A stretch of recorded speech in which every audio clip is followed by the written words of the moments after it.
Hello, this is week two, lecture one. I have to start by going back to chapter three and covering some things that I omitted during the lectures last week. The first has to do with the methods of organizing dramatic action. You remember plot, character, thought, diction, music, and spectacle. I want to talk a little bit about character.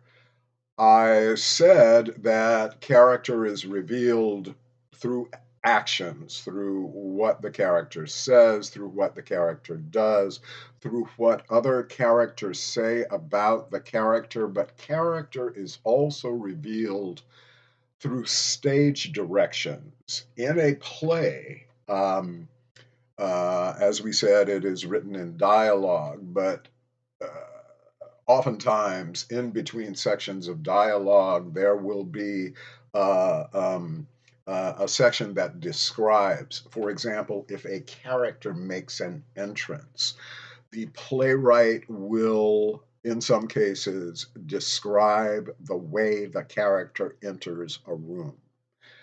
That description of that physical action, that physical movement, that way that the character moves reveals something about the character. So stage directions also have a large part to contribute in revealing character. Also, subtext. That is the intention under the line. What drives the character to say a line in a particular way, or what the character is trying to accomplish by saying that line. What that meaning is, the underlying meaning of the line will reveal something about the character. Okay. The other thing that I neglected to mention is that with drama, there are two forms, tragedy and comedy, two forms in drama. Now, we will see when we discuss theater in ancient Greece that tragedy and comedy are the two forms that we see. We will discuss the unique qualities of each, but tragedy and comedy are the two that we are talking about right now. And with tragedy, there is suffering. With comedy, there is happiness and joy. Simply put, now, as we move forward, we will see that style comes into play when we talk about drama, a particular style.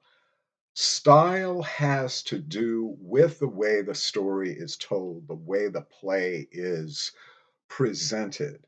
And it is influenced, style is influenced by the period that the play is written in. Um, Also, style can change as time progresses. The mood of the time, the cultural changes of a particular period will have an impact on style. For example, a director who directs Romeo and Juliet in the 21st century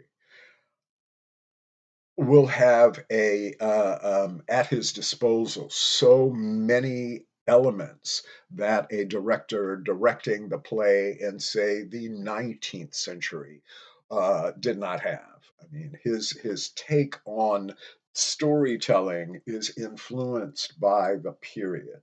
So style, when we think about style, let's think about genre and how genre sometimes is influenced by culture and what we are experiencing currently. Any questions about that, please ask me. I'd love to discuss it with you.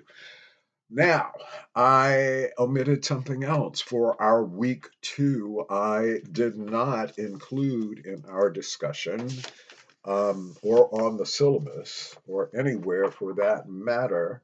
Um, excuse me.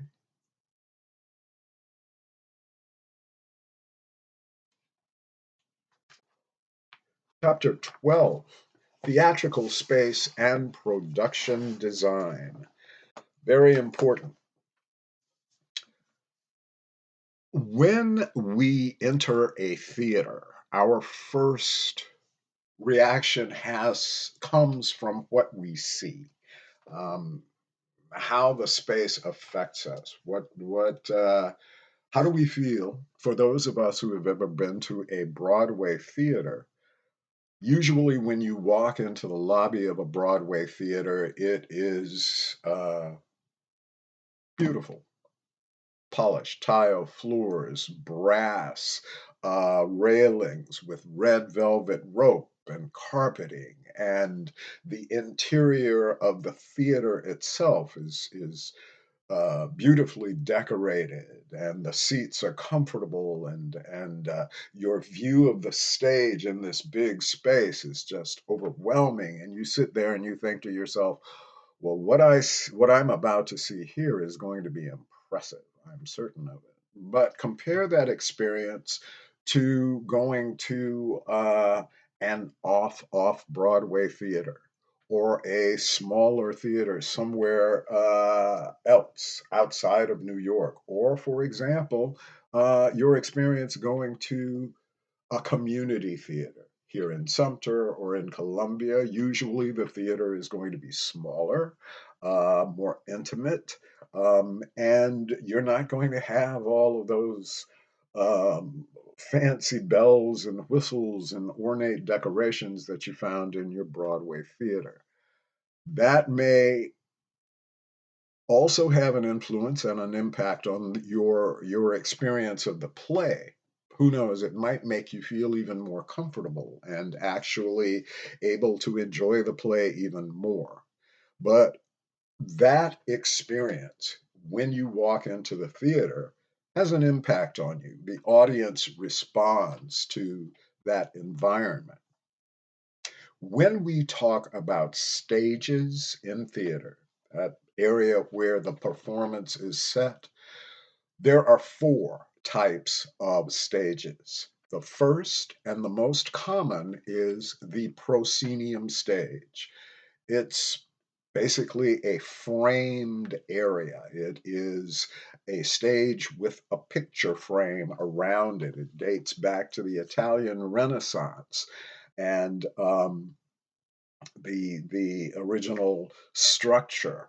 Um, but with a proscenium stage, you have offstage space beyond that framed area that the audience sees. In a proscenium theater, the audience is seated directly in front of the stage. So we are looking at the stage this way, and the performers are performing, or their orientation is toward the audience. With the proscenium stage, we got stage directions. Upstage is away from the audience toward the back wall.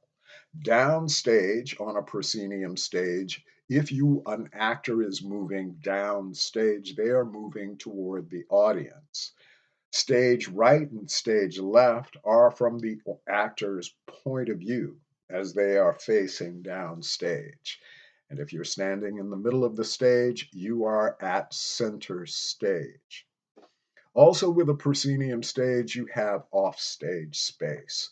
So actors can make entrances from offstage. With a proscenium stage, you can build a set that has functional doors and windows, and people can walk on and off or open a window.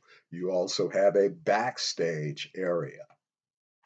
The second type of stage is a thrust. With a thrust stage, you have the audience seated on three sides. So um, think of like a catwalk when the stage juts out into the audience.